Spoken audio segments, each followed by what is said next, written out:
इस रेसिपी को बनाने के लिए मैंने 1 कप उड़द दाल लिया हुआ है और जिस कप के मेज़रमेंट से मैंने उड़द का दाल लिया हुआ है उसी कप के मेज़रमेंट से मैंने यहाँ पे 3 कप पोहा लिया हुआ है। मैंने हल्का मोटा वाला जो पोहा होता है वही वाला लिया हुआ है, ना तो बहुत ज़्यादा मोटा है ना ही बहुत ज़्यादा पतला है। आपके पास जो भी पोहा हो, पतला मोटा मीडियम, उसके साथ आप इसे बनाकर तैयार कर सकते हैं। साथ ही मैंने लिया है 4 मीडियम साइज़ के उबले हुए आलू। तो चलिए हम इस रेसिपी को बनाना शुरू करते हैं। इस रेसिपी को बनाने के लिए मैंने कढ़ाई को हल्का गर्म कर लिया हुआ है। अब हम इसमें डालेंगे उड़द का दाल। 4 से 5 मिनट तक लो टू मीडियम फ्लेम के ऊपर भूनने के बाद अब ये भून चुका है। तो चलिए अब हम इसे एक प्लेट में डाल देते हैं और इसे ठंडा होने देते हैं। अब हम इसी कढ़ाई के अंदर डालेंगे 3 कप पोहा। इसे भी हम ड्राई रोस्ट करके रेडी करेंगे। 6 से 7 मिनट तक मीडियम टू हाई फ्लेम के ऊपर भूनने के बाद अब ये पोहा अच्छी तरीके से भून चुका है। तो चलिए गैस के फ्लेम को ऑफ कर देते हैं और पोहा को भी ठंडा होने देते हैं। पोहा को मैंने चलाते हुए भूना है, इसे लगातार चलाते हुए भूनकर रेडी करना है। तो चलिए अब हम इसे ठंडा होने देते हैं। जब तक पोहा और उड़द दाल ठंडा हो रहा है तब तक हम आलू को छीलकर रेडी कर लेते हैं।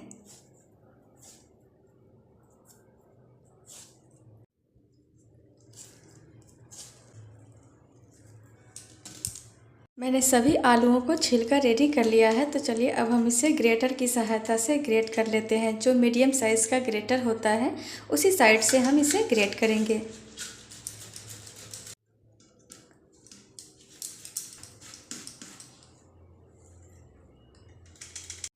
आलू को अच्छी तरीके से ग्रेट करके रेडी कर लिया है। तो चलिए अब हम इसे साइड में रख देते हैं।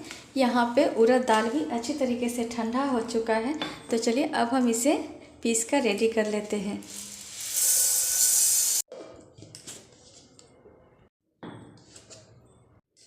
मैंने उड़द दाल का फाइन पाउडर बनाकर रेडी कर लिया हुआ है, आप देख सकते हैं। तो चलिए हम इसे एक छन्नी की सहायता से छान लेते हैं।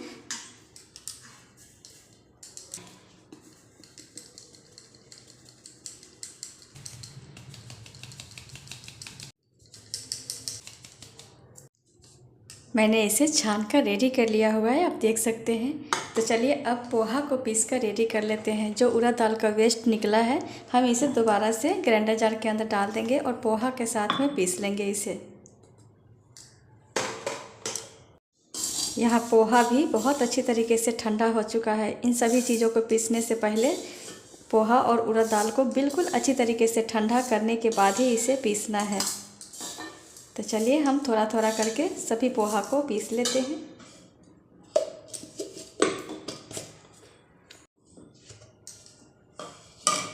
मैंने पोहा को भी बहुत अच्छी तरीके से पाउडर बनाकर रेडी किया हुआ है, आप देख सकते हैं। तो चलिए हम इसे भी छन्नी में डालकर छान लेते हैं। जिस थाली में हम उड़द दाल को छान कर रेडी किए हैं इसी थाली में हम पोहा को भी छान लेंगे।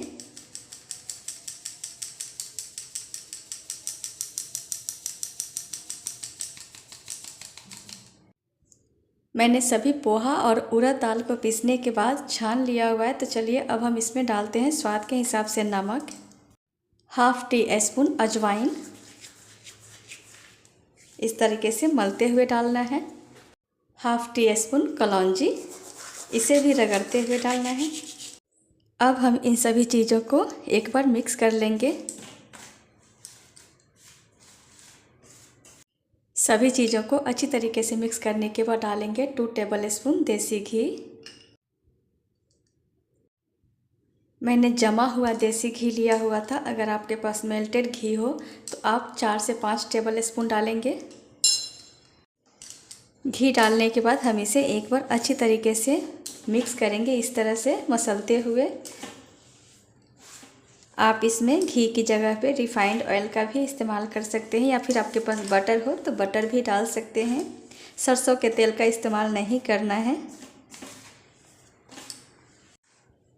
मैंने इसे अच्छी तरीके से मिक्स करके रेडी कर लिया हुआ है, आप देख सकते हैं। तो चलिए अब हम इसके अंदर डाल देते हैं जो मैंने आलू को ग्रेट करके रखा था, उस आलू को हम डालेंगे इसमें।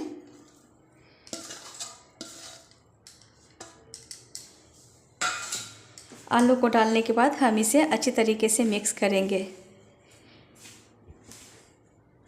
मैंने इसमें किसी तरह के स्पाइस, हल्दी, मिर्ची या फिर किसी तरह का मसाला का यूज नहीं किया है। अगर आप चाहें तो डाल सकते हैं। मैं इसे बिल्कुल प्लेन बना रही हूँ। आलू को अच्छी तरीके से मिक्स करने के बाद अब हम इसमें ज़रूरत के हिसाब से नॉर्मल पानी डालेंगे और इसका टाइट डो लगाकर रेडी करेंगे।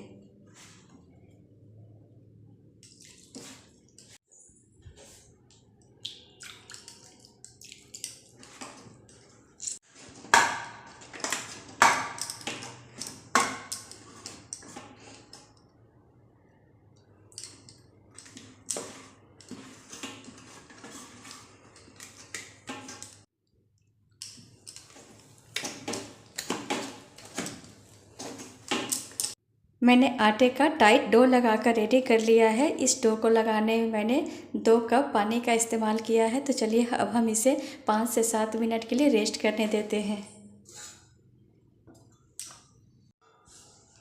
आटा को रेस्ट करते हुए 5 मिनट हो चुका है। आटा बहुत अच्छी तरीके से फूल चुका है। तो चलिए अब हम आटा के ऊपर डालते हैं थोड़ा सा पानी, लगभग 2 टेबल स्पून से 3 टेबल स्पून जितना, और इसे अच्छी तरीके से मसल लेंगे। थोड़ा सा पानी और डालेंगे।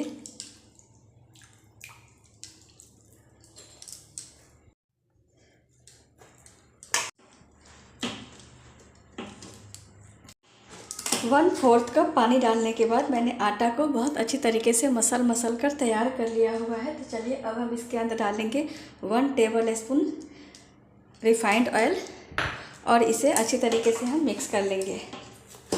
रिफाइंड ऑयल को मैंने अच्छी तरीके से मिक्स कर लिया हुआ है। तो चलिए अब हम इसका 2 भाग कर देते हैं, क्योंकि हमें 2 रेसिपी बनाकर रेडी करना है। हम एक भाग को इस तरीके से छोटा छोटा सा बॉल तोड़कर रेडी करेंगे।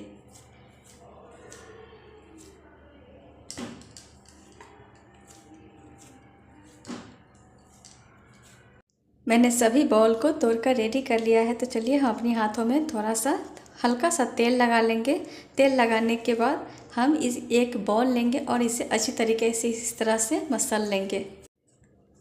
बॉल को हाथों में लेकर के इस तरह करने से बॉल सॉफ्ट होगा, जिससे इस रेसिपी को बनाने में आसानी होगी। तो चलिए मैंने इसे मसलते हुए अच्छी तरीके से इसका पेड़ा बनाकर रेडी कर लिया है। तो चलिए अब हम इसे बेलन की सहायता से हल्का मोटा बेल कर रेडी कर लेते हैं। इसे बेलने से पहले सबसे पहले हम प्लेटफॉर्म पे हल्का सा तेल लगा लेंगे, ताकि ये आटा जो है प्लेटफॉर्म पर चिपके नहीं। इसे हल्के हाथों से बेलना है। पहले हमें इसे पाम की सहायता से प्रेस करना है। प्रेस करने के बाद हल्का बेलना है। इसे बहुत ज़्यादा पतला नहीं करना है, इसे हल्का मोटा ही बेल कर रेडी करना है। आप देख सकते हैं इस तरीके से ही बेल कर रेडी करना है। जितना मोटा मैंने इसे बेला हुआ है इसी तरीके से बेल कर तैयार करना है। बहुत ज़्यादा पतला बेलेंगे तो ये टूट जाएगा। तो चलिए हम इसी तरीके से और भी पूरी को बेल कर रेडी कर लेते हैं। सेम तरीके से इसे भी बनाना है। पहले हाथों में हल्का तेल लगा लेना है। बॉल को अच्छी तरीके से इस तरह मसलते हुए सॉफ्ट कर लेना है। सॉफ्ट करने के बाद इसका पेड़ा बना लेना है। पेड़ा बनाने के बाद प्लेटफॉर्म पे हल्का तेल लगाएंगे और इसे पाम की सहायता से प्रेस कर लेंगे। इस तरह से प्रेस करने के बाद बेलन की सहायता से हल्का सा इसे बेल कर तैयार कर लेंगे। आप देख सकते हैं कितना बढ़िया अपने आप ही डिज़ाइन बनकर रेडी हो जा रहा है इसके अंदर। तो चलिए इसी तरीके से हम सारे पूरी को बेल कर तैयार कर लेते हैं। इतना ही मोटा हम इसे बेल कर रेडी करेंगे। मैंने कुछ पूरी को बेल कर रेडी कर लिया हुआ है। यहाँ तेल भी मीडियम गर्म हो चुका है। तो चलिए अब हम इस बिस्किट को, इस पूरी को डालते हैं इस तेल के अंदर। तेल के अंदर डालते समय गैस का फ्लेम हाई रखना है और तेल को मीडियम गर्म रखना है। तेल को बहुत ज़्यादा गर्म नहीं करना है। बिस्किट को डालने के बाद हम गैस के फ्लेम को हाई कर देंगे और हाई फ्लेम के ऊपर इसे 2 से 3 मिनट तक कुक करेंगे। हाई फ्लेम के ऊपर जो 2 से 3 मिनट जब तक ये कुक हो रहा है तब तक इसे बिल्कुल भी टच नहीं करना है। इसे ऐसे ही कुक होने देना है। 2 मिनट तक हाई फ्लेम के ऊपर कुक करने के बाद जब ये हल्का गोल्डन ब्राउन फ्राई हो जाए तब हम इसे पलट देंगे।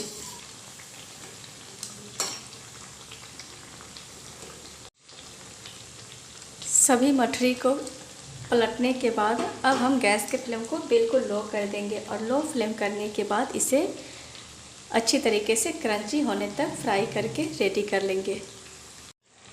5 से 6 मिनट तक बिल्कुल लो फ्लेम के ऊपर फ्राई करने के बाद अब हम इसे पलट देंगे। पलटने के बाद हम गैस के फ्लेम को हाई कर देंगे और हाई फ्लेम के ऊपर इसे अलट पलट करते हुए 1 से 1.5 मिनट तक फ्राई करेंगे ताकि ये चारों तरफ से इक्वली फ्राई होकर रेडी हो जाए, क्रंची होकर रेडी हो जाए। 1.5 मिनट तक इस तरह से चलाते हुए हाई फ्लेम के ऊपर फ्राई करने के बाद अब ये अच्छी तरीके से गोल्डन ब्राउन फ्राई हो चुका है और ये क्रंची भी हो चुका है। तो चलिए अब हम इसे निकाल कर प्लेट में डाल देते हैं।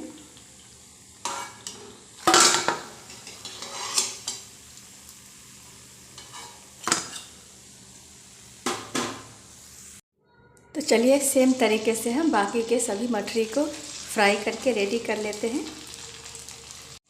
एक बैच के मठरी को फ्राई करने में लगभग 6 से 7 मिनट का टाइम लग जाता है।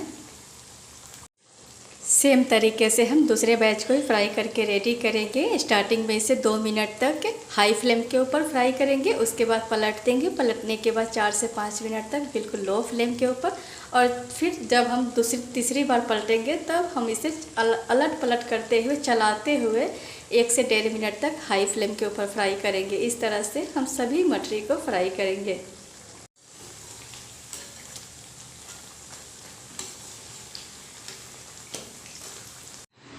मैंने सभी मठरी को बना के रेडी कर लिया है। इस तरह से एक रेसिपी जो है कंप्लीट हो चुकी है। तो चलिए हम दूसरी रेसिपी को बनाना शुरू करते हैं। दूसरी रेसिपी को बनाने के लिए मैंने जो आधा डो साइड में रख दिया था उसका हम आधा लेंगे। इसका इस तरीके से गोला बनाएंगे।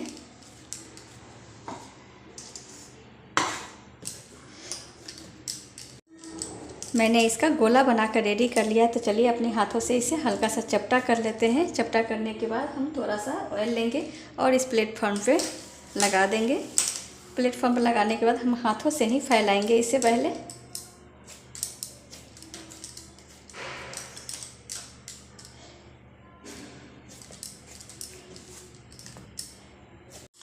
हाथों से फैलाने के बाद हम बेलन की सहायता से इसे हल्का बेल कर रेडी कर लेंगे। हल्के हाथों से बेलना है इसे।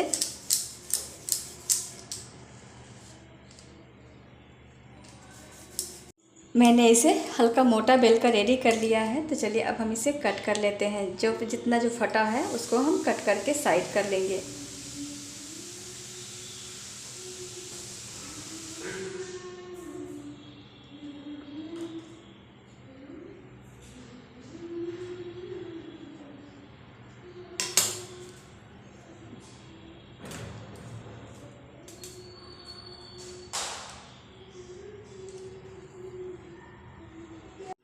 मैंने इसके साइड्स को कट करके हटा दिया हुआ है। अब हम इसका भी गोला बनाएंगे और इसकी रेसिपी बनाकर रेडी कर लेंगे। कट करने के बाद हम इसे हल्का बेल लेंगे।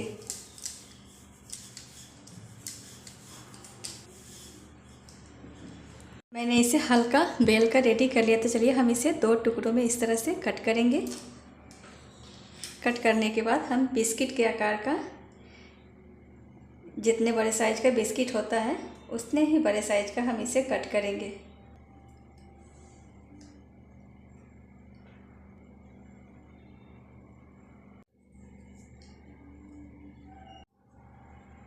अब हम इसे हल्के हाथों से निकाल लेंगे। आप देख सकते हैं। तो चलिए सभी को हम निकाल कर एक प्लेट में डाल देते हैं।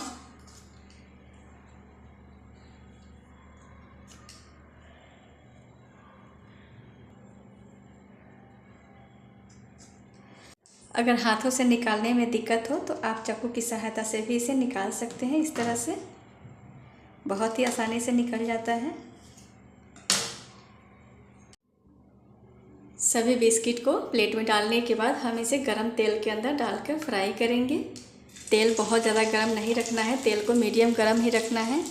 मीडियम गरम तेल के अंदर डालने के बाद हम गैस के फ्लेम को हाई कर देंगे और हाई फ्लेम के ऊपर इसे 2 से 3 मिनट तक फ्राई कर लेंगे। 2 से 3 मिनट तक हाई फ्लेम के ऊपर फ्राई करने के बाद हम इसे पलट देंगे।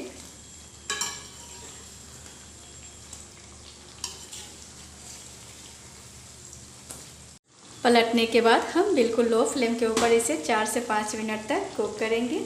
सेम तरीके से जिस तरह से मैंने इस पहले वाले रेसिपी को फ्राई किया था, सेम तरीके से इसे भी फ्राई करना है। 4 से 5 मिनट तक दूसरे साइड से भी फ्राई करने के बाद हम इसे फिर से पलट देंगे।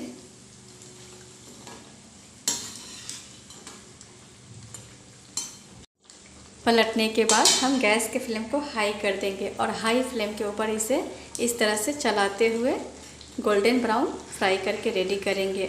इसे क्रंची होने तक फ्राई कर लेंगे। 1 से 1.5 मिनट तक हाई फ्लेम के ऊपर इस तरह से अलट पलट करते हुए मैंने इसे गोल्डन ब्राउन फ्राई करके रेडी कर लिया हुआ है। तो चलिए अब हम इसे भी निकाल के प्लेट में डाल देते हैं।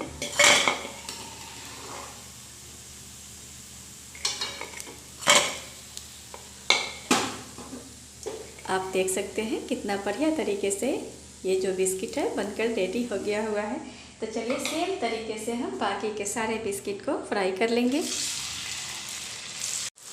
सेम तरीके से हमें इसे भी फ्राई करना है। स्टार्टिंग में हाई फ्लेम के ऊपर 2 से 3 मिनट, उसके बाद पलट देंगे। पलटने के बाद बिल्कुल लो फ्लेम के ऊपर 4 से 5 मिनट, उसके बाद फिर हम एक बार और पलटेंगे और इसे चलाते हुए 1 से 1.5 मिनट तक हाई फ्लेम के ऊपर फ्राई कर लेंगे।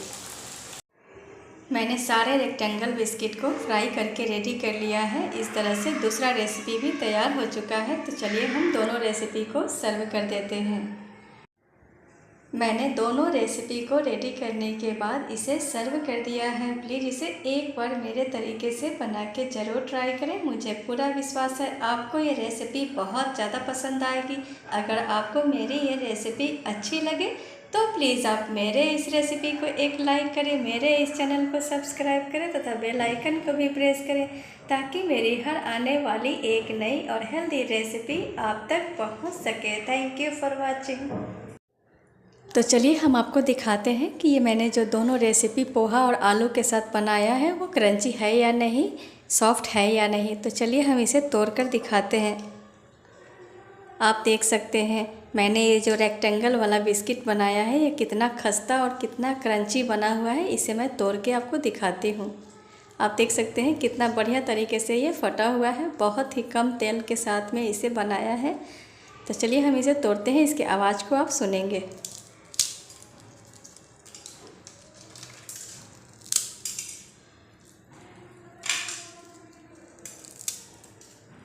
आप सुन सकते हैं ये जितना खस्ता है उतना ही ज़्यादा टेस्टी है। बनाने में बहुत ही आसान है। कुछ टिप्स एंड ट्रिक्स को आप फॉलो करेंगे तो ये रेसिपी बहुत ही बढ़िया बनकर तैयार होगी। तो चलिए हम इसे भी तोड़कर आपको दिखा देते हैं। आप इस वाले बिस्किट को, आप इसे बिस्किट कहें, मठरी कहें, जो भी कहना चाहें आप इसे कह सकते हैं। तो चलिए हम इसे भी तोड़कर दिखाते हैं। इसे भी, इसके अंदर भी आप देख सकते हैं कितना बढ़िया तरीके से ये बना हुआ है। तो चलिए हम इसे तोड़ते हैं। इसके भी आवाज़ को आप सुनेंगे।